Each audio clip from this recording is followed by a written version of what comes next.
Eh bien bonsoir, je suis ravi d'être avec vous ce vendredi 19 juin. Vous avez là en incrustation le rappel légal. Nous allons donc tout de suite enchaîner sur les actifs qui vont être traités.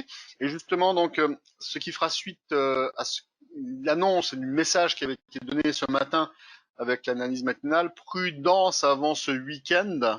Et également donc hier sur le Market Inside, les scénarios donc pour le week-end cette fin de semaine, eh bien manifestement, ça a l'air donc de se concrétiser malheureusement. Et nous allons tout de suite regarder comment on peut en parler. Alors déjà, la clôture sur le CAC 40, eh bien une clôture en hausse de 0,42% et une clôture à 4 979,45. Le DAX, lui, clôture à plus 0,40%, quasiment pareil, à 12 330,76. Voilà. Donc, bienvenue sur ce Market Inside. C'est Noël Clément. Nous allons commencer par le DAX, le DE30. Ensuite, on parlera du S&P 500 pour enchaîner sur le gold et sur l'oil, donc le pétrole, le Brent.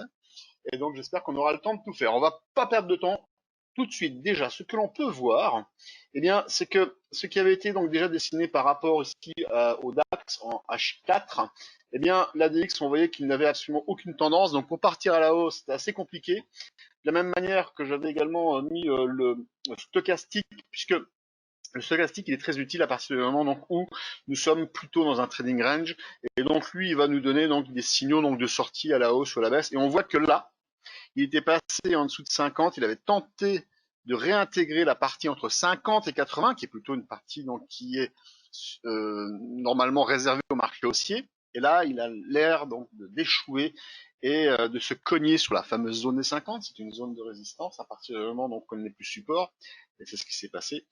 Et donc justement, lorsque l'on regarde le fameux DAX ici en H4, eh bien, on peut voir que actuellement, il est en train donc de casser la partie basse. Et du coup, ça donne beaucoup de véracité au message de prudence donné ce matin, puisque alors que l'on avait eu donc un Island Cluster Reversal, donc un îlot de renversement baissier déjà sur cette période-là, donc on ne le voit pas parce que forcément le DAX lui ouvre à 2 heures du matin et le gap avait déjà été fait avant.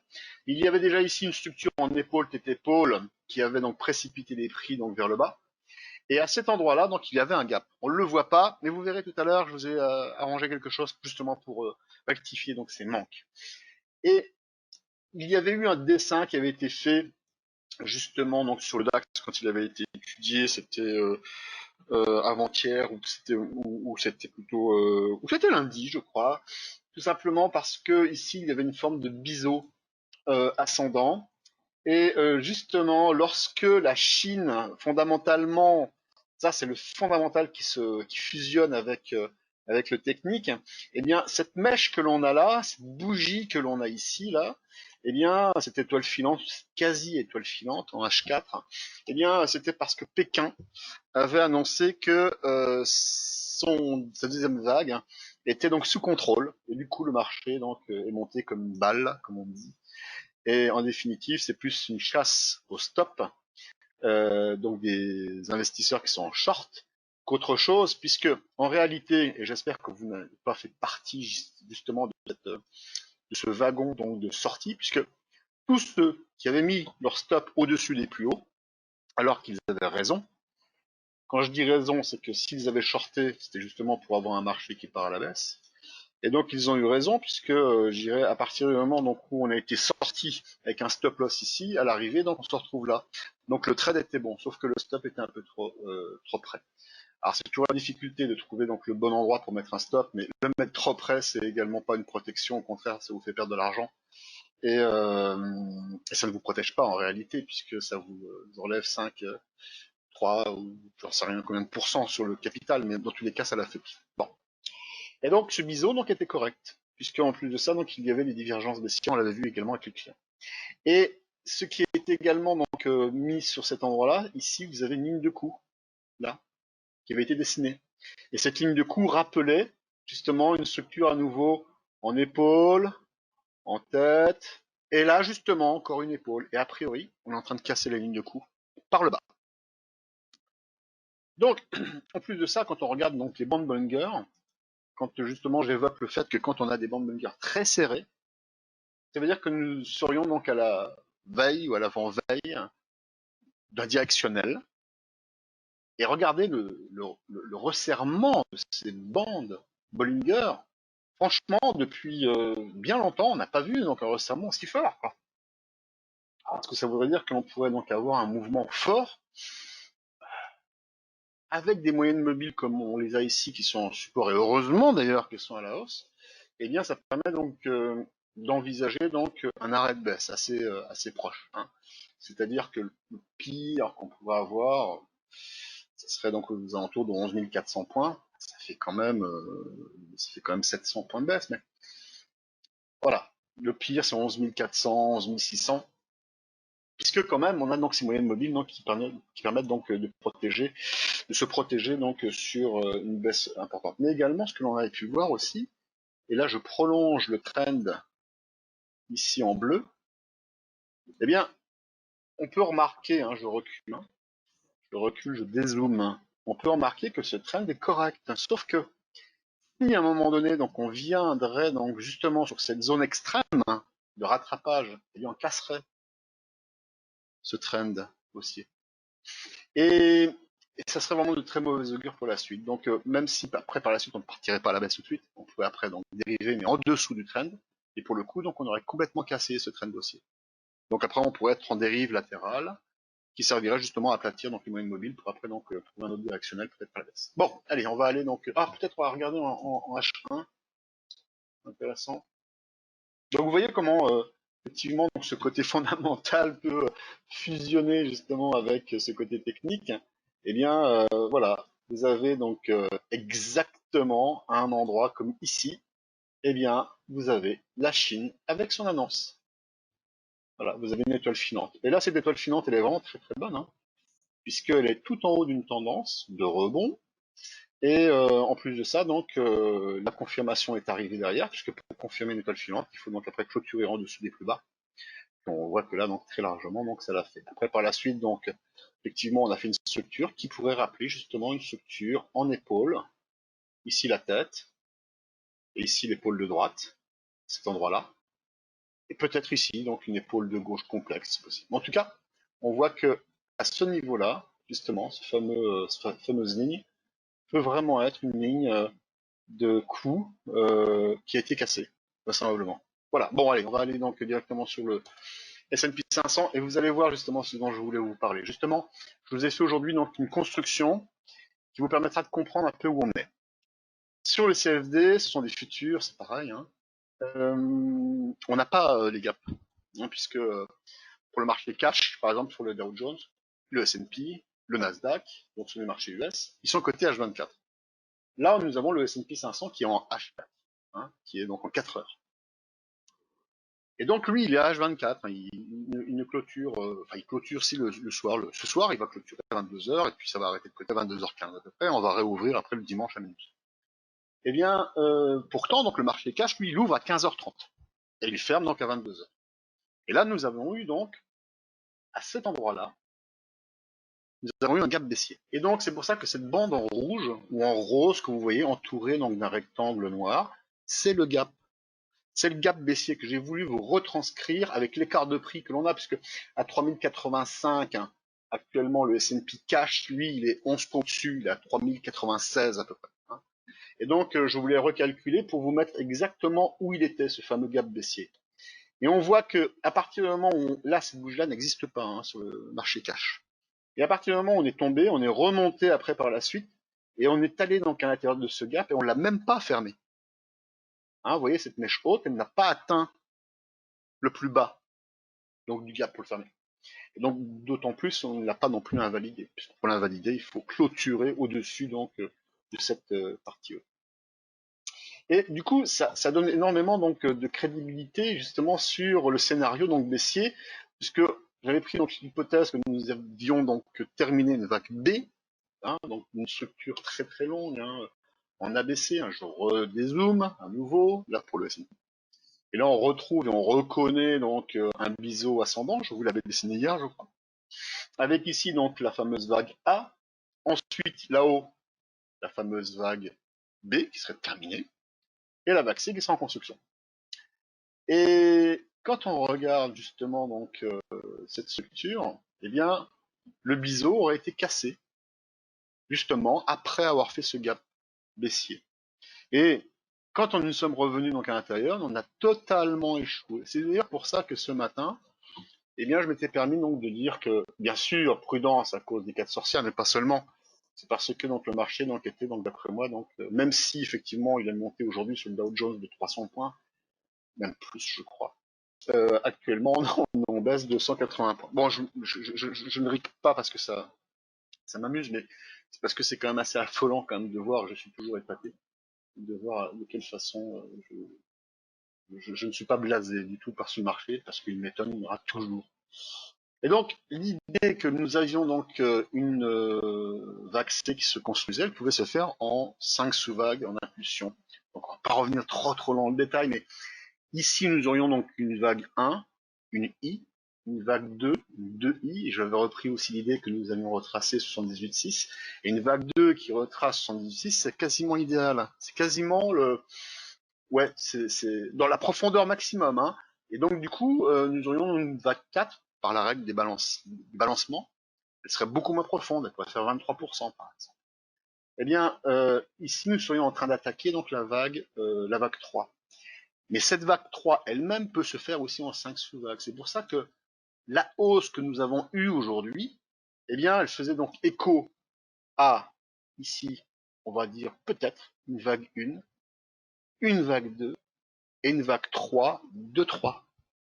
C'est-à-dire que là, il est probable que nous soyons donc dans le plus puissant donc des mouvements donc à la baisse.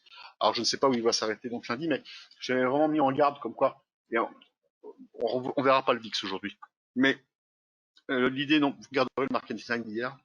Et le Market Insight justement d'hier et d'avant-hier peut-être. Il parlait donc du VIX, c'était celui du 16. Il en parlait aussi sur le 18 juin. Il parlait justement du fait que cette structure en épaule-épaule inversée sur le VIX pouvait donc vraiment réserver de grandes surprises. Donc voilà, rappelez-vous, ici vous avez donc le gap qui a été rematérialisé et vous avez également même l'Island Cluster Reversal, donc l'îlot de renversement baissier, puisqu'on avait fait aussi ici à cet endroit-là un gap haussier que j'ai également donc dessiné. Là vous avez le gap haussier sur le S&P. Derrière, vous avez le gap baissier sur le S&P. Et on voit bien qu'il y a un chevauchement. Et ce chevauchement donc traduit un îlot de renversement baissier qui est très baissier. D'ailleurs, entre guillemets, on verra pas le CAC, mais et de même le DAX en cash, il est probable qu'on renouvelle à nouveau un deuxième îlot de renversement baissier. Si ça continue comme cela et si on ouvre en gap baissier lundi, nous pourrions en avoir un deuxième successif. Autant dire qu'un marché haussier avec ce genre d'alerte, il n'a de nom que justement, voilà, marché haussier. Mais la forme, a priori, donc il faudra qu'on analyse ça donc lundi, mais a priori, donc c'est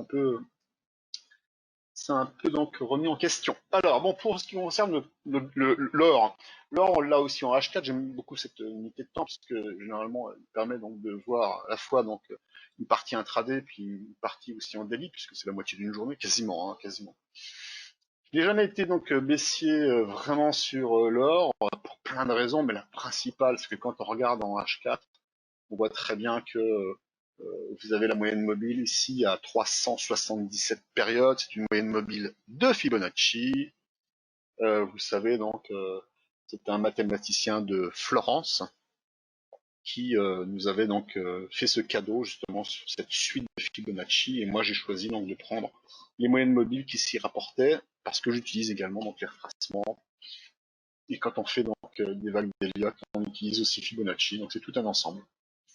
Et donc, ce que l'on peut voir sur l'or en H4, eh bien cette ligne de coup qui avait déjà été dessinée lorsqu'on l'avait étudiée, donc je l'ai laissée telle que. Et donc cette ligne de coup reprend l'idée donc d'une épaule de gauche, d'une tête inversée, et d'une épaule de droite. Ça veut dire que là maintenant on a l'or qui est mûr. Il est mûr pour enfin passer la zone des 1750. Alors 1755, ça c'était une recommandation donc, que j'avais faite bon, il y a un bout de temps, puisque quand on regarde donc où est donc le point de départ, il est là, et ce point de départ, donc si on mesure, donc c'était aux alentours donc du 3 avril. Donc vous voyez, ça fait 2 mois. Mais forcément, dans tout mouvement, il y a forcément un mouvement directionnel, haussier ou baissier, mais il y a également beaucoup de dérives. En fait, un marché, généralement, en gros, hein, c'est 80% de latéral. Et le reste des 20%, c'est soit en directionnel haussier ou baissier. Et vous l'entendez très souvent à la télévision, où vous avez des gaps, où vous avez une verticale, l'open, puis après on dérive. Ouais, ça dure quelques secondes. Voilà, on gagne 3-4%, et puis après ça bouge plus. Et c'est un peu ce qui se passe aussi pour l'or, c'est que là on dérive, hein, et à un moment donné, donc on va partir, donc il est probable hein, que l'on parte à la verticale si cette structure-là donc est réalisée. C'est toujours pareil. Et si elle est réalisée, c'est pour ça que là je vous ai préparé justement donc cette hauteur là. C'est comme ça qu'on fait les projections. Donc on prend la hauteur de l'épaule, cette épaule inversée, et on la reproduit à la sortie. Donc là je fais un copiage, tout simplement. Alors pourquoi donc forcément cet actif refuge? Justement, ça vient de refuge. Ah, parce que c'est vrai que à force donc de se dire qu'on va avoir donc des injections d'argent, à un moment donné, cet argent-là, à quoi il sert si effectivement donc les problèmes ne sont pas réglés? Parce que jusqu'à preuve du contraire, les injections d'argent donc ne soignent pas les maladies. Et on sait aussi que justement au niveau justement du Covid, actuellement il y a énormément donc d'inquiétudes, puisque aux États-Unis par exemple, ça fait quand même au niveau du mondial, hein, troisième jour consécutif que nous avons 140 000 cas déclarés dans le monde. Je veux dire, on est au niveau du pic. C'est-à-dire que le pic, je crois qu'on était à 152 000, mais on n'en sort pas, quoi. Donc, même si on nous dit que c'est fini, c'est passé, j'aurais plus envie de dire que c'est une méthode couée qu'une véracité, une réalité. Puisque chez XTB, nous avons tous les jours, nous faisons donc tous les jours une mise à jour sur la situation dans le monde au niveau du Covid. Beaucoup d'États sont analysés, de pays, des États aussi aux États-Unis. Et franchement, ça nous donne une idée donc précise. Mais à un moment donné, le marché, lui, ignore des réalités comme celle-ci. De la même manière que le marché avait ignoré donc au mois de janvier-février l'arrivée du Covid. Et à ce moment-là, on faisait des records. Par la suite, forcément, donc à un moment donné, quand on arrive donc dans un mur à 200 à l'heure, forcément, on s'arrête. Voilà. Donc voilà. Donc à un moment donné, c'est vrai, ces liquidités-là, c'est très bien, mais bon. Alors peut-être que le marché, à un moment donné, va aussi se poser des questions. Aujourd'hui, il n'y a pas d'impact donc au niveau européen, mais en tout cas au niveau des actifs refuges, et c'est la projection que je voulais vous faire, eh bien, elle nous envoie sur 1820. 1820, qui est d'ailleurs un retracement de 88,6 de Fibonacci. Donc c'est le retracement extrême. Donc des plus hauts, parce que les plus hauts sont à 1920 $. Et enfin, on termine par l'or noir, pardon, le pétrole. Nous avons ici donc le Brent. Et donc on retrouve aussi hein, sur le Brent, alors là vous l'avez en daily par contre, hein, pour avoir une idée claire, il n'y a pas trop de dessins, j'ai essayé assez pur. Et on a donc, on voit bien le gap baissier hein, qui avait été créé, donc alors ça doit être encore une fois le 9 mars je crois. C'est une date, hein, cette journée, ouais, 9 mars. C'est bien le 9 mars. Et donc on avait donc terminé donc le vendredi 6 mars à ce niveau-là. Et toute cette partie rouge, c'est le gap baissier, c'est le trou de cotation. Puisqu'on arrête de coter sur le pétrole aussi le vendredi, et on réouvre donc le dimanche. Et jusqu'ici, on l'a pas fermé. De la même manière que sur le Brent non plus, enfin le Brent, c'est ce que l'on a à l'écran, mais sur le WTI non plus, on n'a pas fermé ce gap. On a essayé, on est rentré à l'intérieur, mais on l'a pas fait. Alors, nous avons deux lectures. Si on regarde donc ce type de graphique, bien sûr, on est en daily. Bien sûr, on a un soutien, par exemple, sur les Bollinger, on voit que la MM20, qui est une moyenne mobile à 20 périodes, mais simple, il n'y a pas d'application d'exponentielle, eh bien, elle soutient les cours. Elle est haussière. Bon, on voit aussi que la moyenne mobile à 55 périodes, qui est donc la moyenne mobile de Fibonacci, qui elle est en exponentielle, elle est aussi haussière. On voit que la 144, elle arrête d'être baissière, elle commence à être aplatie. Et on pourrait se dire que quand on voit cette structure, on pourrait se dire, bien, là, on va exploser à la hausse, puisque nous avons une structure en arrondi, telle que François Baron, par exemple, donc, nous enseigne. Sauf qu'il manque quand même des petits éléments, parce qu'une structure en arrondi à elle seule ne fonctionne pas. Il faudrait qu'il y ait, par exemple, à cet endroit-là, une anse. Donc à ce moment-là, on aurait peut-être une structure en tasse, ici, avec anse. On l'a pas. Donc il manque un morceau. C'était un peu d'ailleurs ma réflexion que j'avais fait justement sur le Bitcoin, comme quoi donc il manquerait peut-être un morceau pour dépasser les 10 000. Il faudrait peut-être qu'il corrige un petit peu pour faire une structure en épaule des points inversés. Mais bon, là, c'est pas le sujet. Et là, il nous manque quand même des petits éléments quand même pour savoir où on peut aller. Alors, ce qu'on va faire, on va passer donc en H4 déjà, et après on va descendre, peut-être même en H1 pour avoir une idée plus précise. Et déjà en H4, ce que l'on peut remarquer, eh bien, c'est que bien sûr, on a toujours donc cette hausse avec ces moyennes mobiles qui soutiennent bien les cours. Ça, c'est une certitude. Mais on voit aussi qu'on est toujours à l'intérieur du gap. Ça, c'est une faiblesse. Mais ce que l'on voit également, c'est qu'en H4, eh bien, nous voyons qu'il y a déjà une inflexion au niveau donc justement donc de ce DI+ qui accompagnait cette hausse. Et là, on infléchit. Et on a aussi l'ADX qui est en noir, qui est un indicateur de puissance. Donc, je rappelle, hein, euh, la formation, c'est la répétition. Donc, quand on a un DI+ qui est au-dessus, c'est la marche avant. Et quand on a un DI- qui est au-dessus, c'est la marche arrière. Hein. Donc, ça veut dire que là, par exemple, comme on est en marche arrière, on a le DI- qui est au-dessus, on est bien en baisse. Hein, on est d'accord. Et puis quand on a le DI+ qui est au-dessus, on est en marche avant, donc on est en hausse. On est d'accord. Et là, ce que l'on est en train de voir, c'est que justement sur la DX, on voit qu'il y a donc justement une inflexion par rapport à ce DI+, et il commence à changer de direction. Et nous allons passer justement en H1 pour voir encore mieux, un peu comme un microscope. C'est bien beau donc de voir les choses de loin, mais si on peut regarder les molécules, peut-être que, mais au départ, il faut déjà tirer la langue ou prendre le pouls ou écouter le cœur pour savoir donc, si effectivement on va faire des analyses un peu plus poussées. Et bien là, on est en train donc justement de faire une analyse un peu plus poussée. On est dans l'IRM, si vous préférez l'image. Et donc, ce que l'on peut voir en H1, eh bien, on a un croisement maintenant du DI+ et du DI-. Ça veut dire que là, le DI- est en train de passer au-dessus, ça veut dire qu'il valide donc la marche arrière.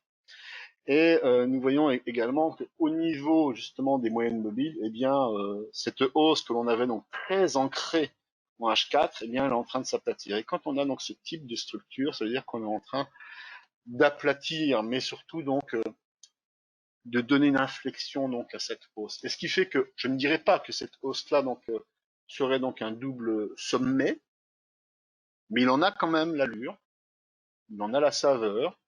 Et auquel cas, donc, si à un moment donné, donc, nous devions dessiner une ligne de coup, il est évident que cette ligne de coup elle est là, c'est évident.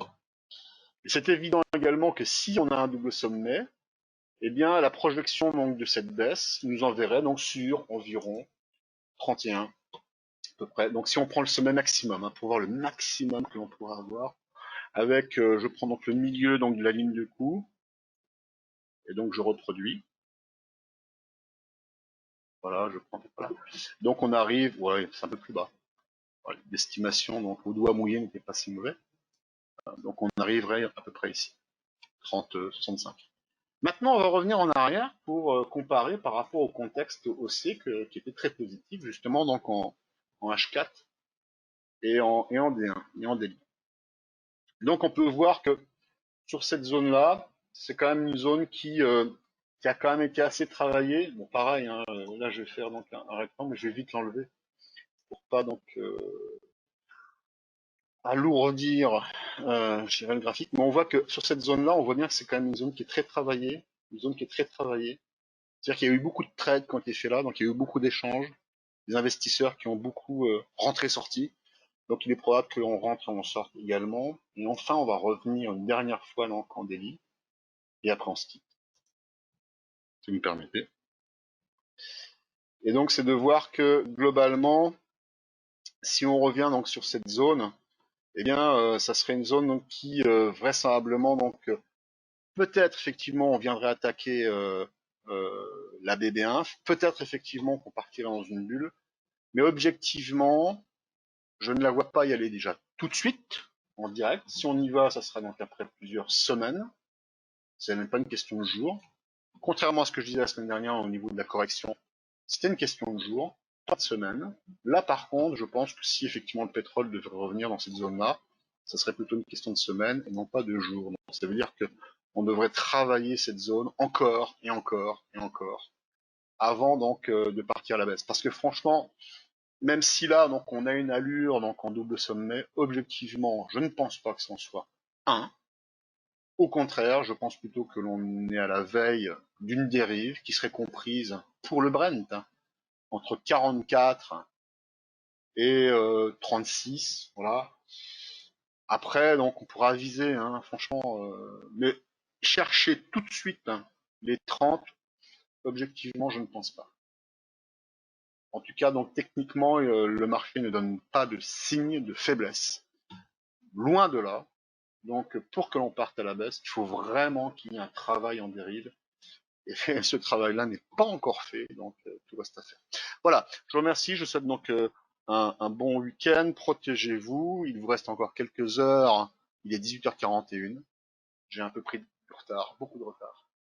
Et donc voilà, il vous reste encore du temps, puisque sur le CFD, ce qui est intéressant, c'est qu'on peut encore bouger, alors que sur le cash, eh ben c'est dommage. Si on était donc très haussier, on n'a plus qu'à attendre pour le CAC ou pour le DAX. On n'a plus qu'à attendre donc lundi matin 9h en priant. Vous avez la chance sur le CFD et avec XTB de pouvoir donc corriger vos positions si à un moment donné vous pensez qu'elles peuvent tourner au vinaigre. Merci, bonne soirée, au revoir et à lundi, au revoir.